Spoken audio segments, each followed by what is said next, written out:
أشهد أن لا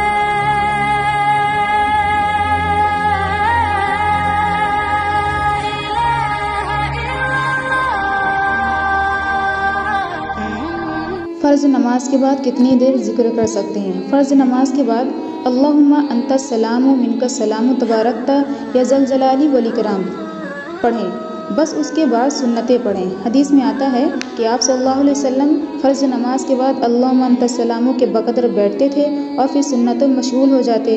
بعض حدیثوں میں آتا ہے کہ فرض نماز کے بعد آپ صلی اللہ علیہ وسلم یہ اذکار پڑھتے، اللہم لا معنی لما اعطینی فی آیت الکرسی۔ تو علماء نے یہ تطبیق دی ہے کہ فرض نماز وہ سنتوں کے بعد تکمیل ہوتی ہے، یعنی سنتوں کے ذریعے سے فرض نماز مکمل ہوتی ہے، تو سنتوں کے بعد پورے وظائف پڑھے جائیں۔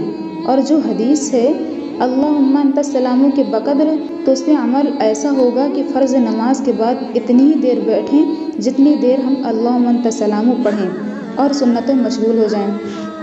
حدیث میں تو بہت زیادہ ذکر ہے کہ فرض نماز کے بعد دعا قبول ہوتی ہے، تو بخاری مسلم کی حدیثیں ہیں۔ نبی صلی اللہ علیہ وسلم کے ایک حدیث کا مطلب دوسری حدیث ہی کی روشنی میں حل کیا جائے گا کہ ایک طرف حدیث میں آ رہا ہے کہ فرض کے بعد دعا قبول ہوتی ہے، ایک طرف حدیث میں آ رہا ہے کہ نبی صلی اللہ علیہ وسلم نے فرض کے بعد اجتماعی دعا تو ملی نہیں، انفرادی بھی وہ ایک مرتبہ ضعیف روایت ہے۔ زندگی میں خلفائے راشدین سے کہیں نہیں ملتا، نہ صحابہ کرام سے ملتا، تو یہاں جو فرض نماز کے بعد دعا ہے تو دعا سے وظائف مرادیں جو نبی صلی اللہ علیہ وسلم پڑھا کرتے تھے ان کو دعا سے تعبیر کیا گیا ہے۔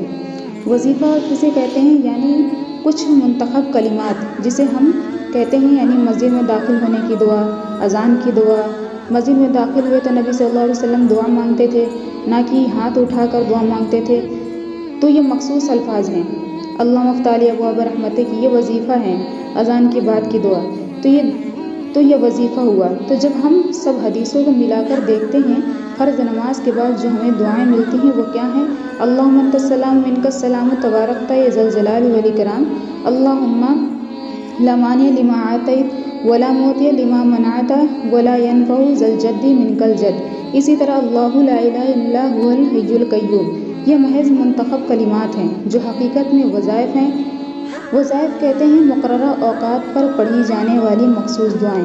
اس سے یہ مراد ہے کہ دوسری بات، آپ صلی اللہ علیہ وسلم نے ساری نہیں پڑھی، فرض کے بعد نبی صلی اللہ علیہ وسلم نے کبھی کوئی پڑھی کبھی کوئی پڑھی، کیونکہ دوسری حدیثوں میں آتا ہے کہ آپ صلی اللہ علیہ وسلم سنتوں اور فرائض میں تاخیر نہیں کیا کرتے تھے، سوائے اتنی دیر جتنی دیر اللہم انت السلام والی دعا پڑھی جاتی ہے۔ تو اس سے ہم یہی پتہ چلتا ہے کہ فرض کی نماز کے بعد اتنی دیر بیٹھیں جتنی دیر اللہم انت السلام دعا پڑھی جاتی ہے، نہیں ساری جتنے ہمارے جو وظیفے ہیں وہ سنتوں کے بعد پڑھے جائیں۔